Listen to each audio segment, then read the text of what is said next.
Good afternoon, guys, and welcome to the podcast from Denver. I've got David Olcott, founder and CEO of Samurai Success, and he helps high net worth, high income earners with who are seeking to go to the next level with executive coaching. So I'm really happy to have him on the show to discuss how he helps clients harness their power with Samurai Success coaching. So, David, welcome. Hey, thanks, Chris, for having me today. It's very exciting to see you, man. Thanks for having me on the show. Yeah, I'm really excited, and briefly introduce yourself, and we'll dive right into the show. Sure. So I'm the founder and steward of a company called Samurai Success, and we really focus on a very different approach to coaching that exists in the marketplace today. And when you hire Samurai Success, you hire not one coach, you actually hire three coaches. So each one of our coaches inside the pod system is really focused on helping you win from a high performance, psychology standpoint to design work about laying out all your structure and processes. So we are all on the same page, literally. And then also the financial part of that, which I studied at university and now brought into the coaching marketplace because, high-end net worth people want to see the rate of return. They want to see the metric of, hey, I'm investing in this. I want to see this return. And that's exactly what our coaching system is designed to do, is when you work with us, you see that return year after year.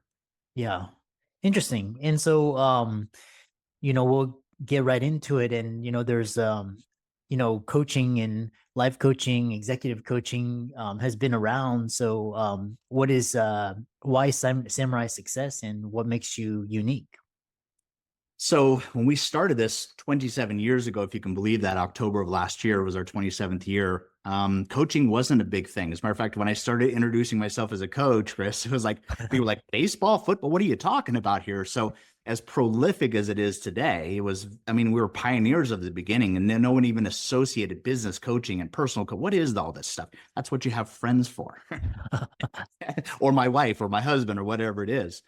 So in the beginning of really what created this idea for me to be able to get into this field and really start doing things differently is because I saw books, seminars, knowledge-based things only took you so far. And people were really looking to be able to go further than that. So you go to a seminar, great seminar, just had a mind-blowing experience kind of stuff. And I witnessed this over and over again. And then people were leaving those programs and the water became warmer and colder and colder and colder. And then, they were freezing again, and it was like nothing had really changed. So I was like, what could really help them do that? And that was the inception of creating Samurai Success, of helping people in a long-term way really make the changes and dedicate to that discipline that we all know we need, but sometimes we forget. Yeah. And I really love that because I think the first kind of coach was back in the days was like Jim Rohn and Tony Robbins, and after that you had a lot of now these days there's a lot of the coaching industry is very healthy and prolific. And the other question I have for you is, because I really love this idea of the fastest way to get to somewhere is for someone to show you, and sometimes that means paying a lot of money, but that money will save you sometimes decades, sometimes 2 decades. It'll get you to where you want to go. Here a lot of questions in general, like people are asking, and then they're like, is coaching a waste of time? Is it a waste of money? Is it really going to get me to where I already am? How do you address that? So I think in every industry, there's going to be the outliers of what we're about to talk about. So let's just get clear with this, right? So in general terms, though, most of the format of coaching is really, it's kind of like talk therapy, right? You have a situation, let's talk through it. Then I'm going to share my years of experience and strategy with you to solve the problem. Well, in terms that I think we all are very familiar with, that's like handing someone a fish. And what we do at Samurai Success is we've learned from the masters who say, stop giving people fishes and start teaching them how to fish. So why not just use that? Stop using it as a cliche and a funny thing to say as a pun or something, and really apply what the masters have spoken to us for thousands of years. And that's what we do here differently. We don't teach you what to think. We teach you how to think, because our number one goal here at Samurai Success is to get you to a position where you don't count on us anymore. You don't need us anymore. You're doing this stuff on your own. And then that's why clients years afterward, come back to us for a refresher about, hey, I was kind of in a little drudgery kind of stuff like this. I was jamming for a little while, but now I come back and we just need to, and then it's just refreshing that stuff and getting you respirited kind of stuff. And that's when it gets fun. Yeah. Yeah, I think the best type of education is teaching people how to think and, as opposed to just rote memorization, really kind of analyzing and taking things in and how do you apply it? How do you make it better? And the coach can actually do that. And, great, what was interesting is like even Michael Jordan or Kobe Bryant or even Tiger Woods, they have coaches, the top coaches in every discipline, nutrition, uh, strength and flexibility, not just in their particular skill.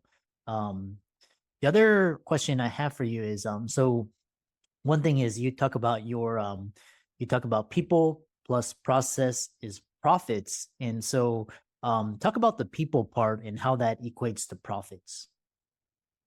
So in our algorithm system, we really focus our clients on those three aspects: people, processes, and profits. And that's not new, but here's what's interesting. Our sequencing that is very unique.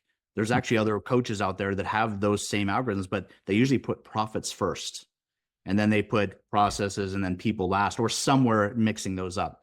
We know without a shadow of a doubt, 35 years has taught us very well that when you do not put people first, you don't understand how instrumental they are in that profit. And it's essential. It's this symbiotic relationship that not all of us always have the connection for. That's why we don't make the investment that we used to in people and ourselves. Putting people first helps us understand this concept that everything we do, Chris, in our lives, you actually had a great segment with a woman who was talking about one of her books about this concept of beliefs and values and positions and all that stuff. We refer to something as called programming. Programming, that's subconscious programming, right? That we all now starting to talk about. This is what we've been studying for all this period of time. And first of all, taking control of it, managing it, influence it, and know that you can actually change the programming. So as you and I are sitting here talking about finances, and let's just focus on that, because there's so many different subjects you and I can talk about today, but finances seem to be a big part of things. So let's just do that. By the time you're 7 years old, Chris, the majority of your programming, the way you're going to respond and react to all of life's decisions around financials, around love, about weight, about how your health is going to be, and we could go on thousands of different subjects, but every single one of those subjects has been programmed into you by the time you're 7 years old. Wow. 7. Wow. That means everything after 7 is simply a reaction or response to the information you've programmed in or how you're going to respond to financials. That's a challenging thing to think about. You're like, no. Well, if you've changed some of that programming since you were 7, then things are changing for you. But the secret of it is understanding that programming, because that programming dictates all these things, especially in the world of finances. When you get into a pressure situation, right? Well, here we are having this nice, fun, conscious conversation, and I'm at my best right now, kind of stuff. You put pressure in that situation, especially the way money puts pressure on us. All of a sudden, you automatically default back to that programming. And whatever that programming is how you're going to respond and react, also known as decisions. So you're pre-programmed sometimes to make money. Rich kids, why do rich kids growing up in rich households seem to be prolific, even if they're jerks or whatever other words that you want to use? It's programming, Chris. If you grow up in a household that's not rich, why do I keep sabotaging myself for this thing as I'm making all this money, but I can't keep hold of it? Why do lottery winners make all this money and then statistically go back into debt further than when they didn't have the lottery money? Programming. Getting access to that programming is a source code for being able to change your behaviors, because your behaviors are linked to your belief systems. And if you change your behavior, because everybody's giving you the fish, giving you the strategy, let me tell you how to do that, but your belief does not support that behavior, as soon as pressure comes in, you'll revert to your old programming, your old behaviors around money, all the strategy goes away because all your beliefs force you back into that situation. Yeah, fascinating. Yeah, well, we could have a huge conversation on just mindset, beliefs, just kind of the and it's interesting because a lot of the ideas and values around finances and money occur at the dinner table. It's just, talking and how people view it. And, so, for some, it's like very empowering. And for some, it's disempowering. So, um, the next question I have for you is kind of talk about process, and how does the process portion of the Samurai Success Method describe that, and how it's empowering and different?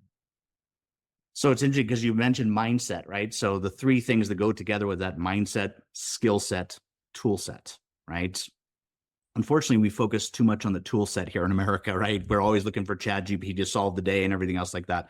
And that's a fascinating thing to think about, because that's an amazing tool. There's no doubt about it. We use aspects of it and things like this. But I will tell you that the thing that makes that tool work is the human prompting of that tool. And if you aren't skilled at asking it the right questions or giving it the right information, it's not going to give you what you're actually after. So you're still actually a big component of making that create the results you're after. So getting really good at asking quality questions is a really important part of that. But mindset, skill set, tool set. So the mindset is all about psychology. The skill set is the design work. So that design work means literally being on the same page. And we're dealing with some really big turnover issues in our companies today. And we're having a new generation, a new belief system coming into there. And we're all ranting and raving about this generation. And there are all kinds of verbiage going on about it. Here's the deal. If there's any statistic that really makes sense, that we're looking at the world differently. Owners and the new employees are looking at the world differently. The trick is to close the gap educationally. Mm-hmm. Those doctors, those owners, those lawyers, those accountants, they have a wealth of information called financials that not everybody else in the company ever sees, Chris. And yet they're making decisions every single day in your business that are affecting those financials without knowing those connections. So what we really focus on with our clients is really helping our clients see that difference, and then closing the gaps so they can see that. We literally do this by designing the processes work that is the checklist system that says, if I'm coming to work, this is what I need to do to win. And it starts closing the gap, that educational knowledge gap of, hey, I thought things were this way, but now I have this new information. I'm totally looking at it a different way.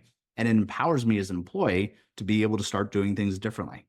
So that design work is so critical to literally being on the same page and having someone know they can win every single day. Yeah. Talk about it was interesting. When I hear, skill set, what's the difference between skill set and tool set? And how do you differentiate between those two?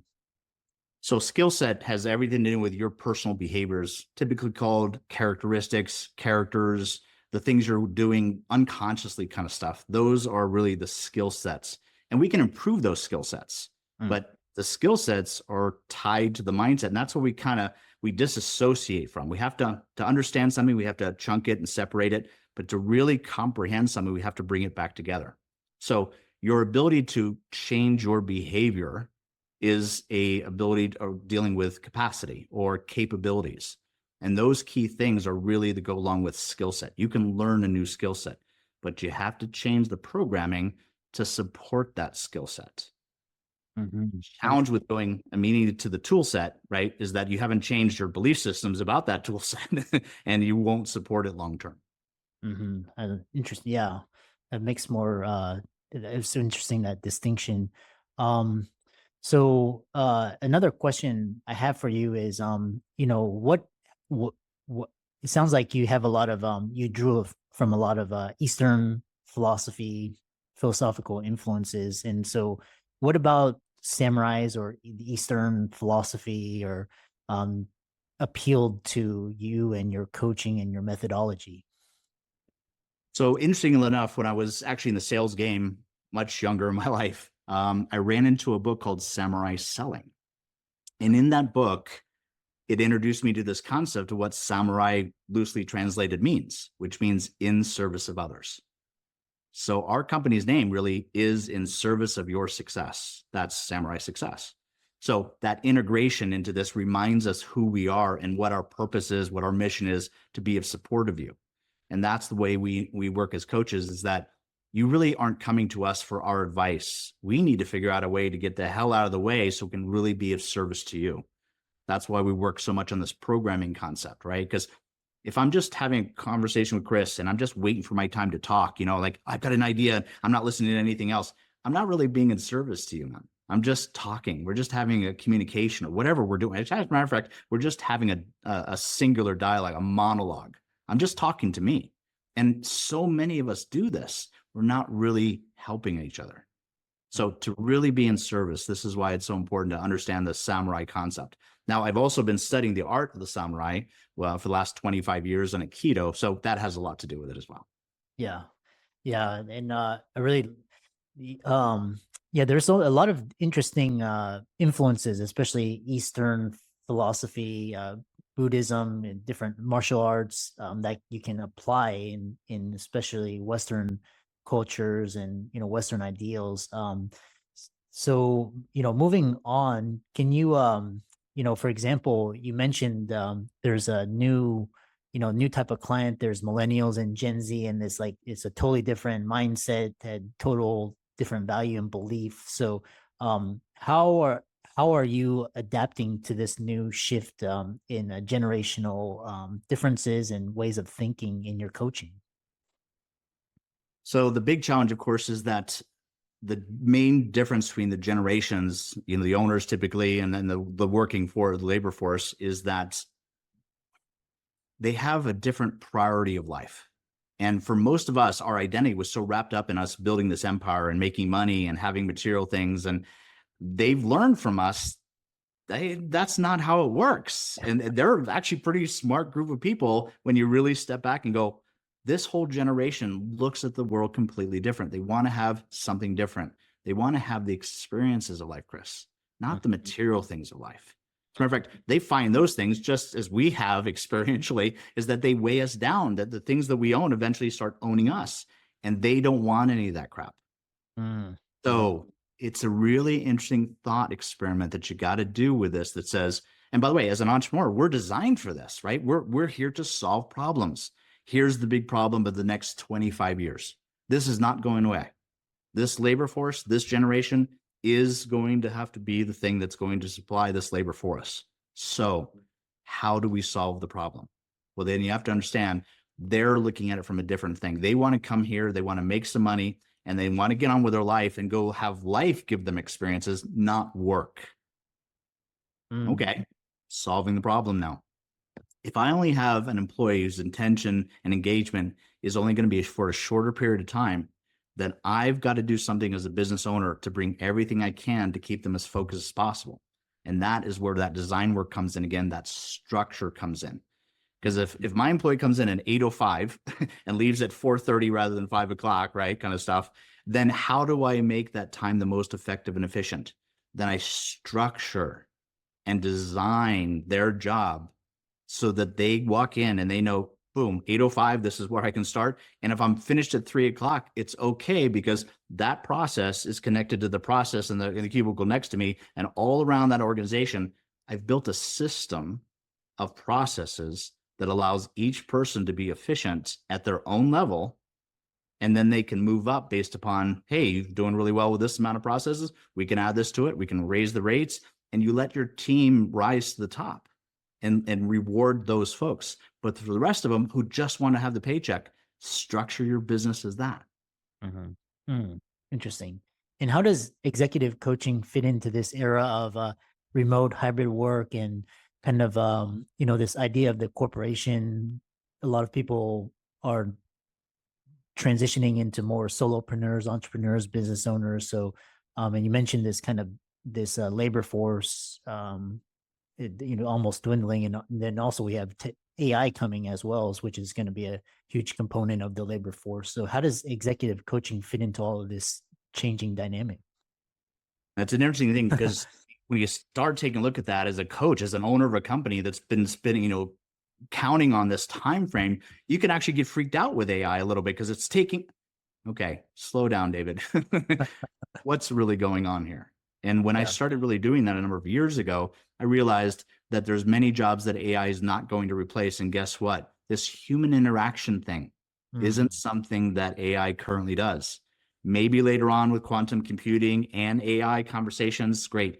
But there's an amazing missing skill set for us as humans about how to communicate with each other, about how to be able to relate to each other. And that is where executive coaching is really specialized, at least from Samurai Success's standpoint, is we make sure you understand the human technology of things. Because once you start forgetting that, you start disassociating, all of a sudden you have this good versus evil. And you can see that playing out in our society where it's us versus them. And that conflict, what creates the challenges in most businesses, then you have to solve for that. So our approach to being very cooperative is a natural facilitator to be able to say, hey, there's some skill sets, some tool sets and mindsets that I'm going to have to learn if I'm going to be in the business place and interacting and building something together. I love that. Lastly, give some examples of some client success stories and how can people find you and reach out to you and work with you? There's so many opportunities to be able to talk about that for 27 years, right? To really get it down to this thing. But one of the most remarkable client things that we had was a client that was doing, 10 or 12 houses a year with 11 people. We really started structuring. And by the way, this guy is an absolute phenom. You just have to structure his team appropriately to make it work. And I bet a lot of the folks listening to them have great talents, but they're missing the structure of not only the structure of the process stuff, but also the team dynamic, the culture that really collaborates with that. So you have this amazing talent. He was doing 11 houses. And, of course, today he's not doing 11 houses with 11 people. He has 150 people and he's doing over $150 million of empire building and stuff. All that stuff, we could go off for a tangent of 2 hours of those things. Here's what it really comes down to. What do you want to do? How big are your goals? What do you really want to accomplish? Because that's all that really matters in this conversation. You hiring a coach to be able to do that should be based upon two things: your commitment to your work and the fit of the coach. So if you remember those two things from this conversation, commitment and fit, that's what we always focus on with our clients. Because we're not always a fit for everybody that we talk to. We're just not. We know who we are. We know how we can help you when we actually take you through a process to have you recognize whether we're going to be a good fit for you or not. So as long as you're committed to your goals and where you want to go, we can help. Yeah, excellent. And how can people find you and check out your work? Best way to reach us is at samuraisuccess.com. And you can actually, I'm on Instagram now at David C. Olcott. So that's the best way to be able to reach us in those two platforms. Yeah, I really enjoyed this conversation and it was very enlightening, and keep up the great work. Thanks, Chris. Thanks for having me on.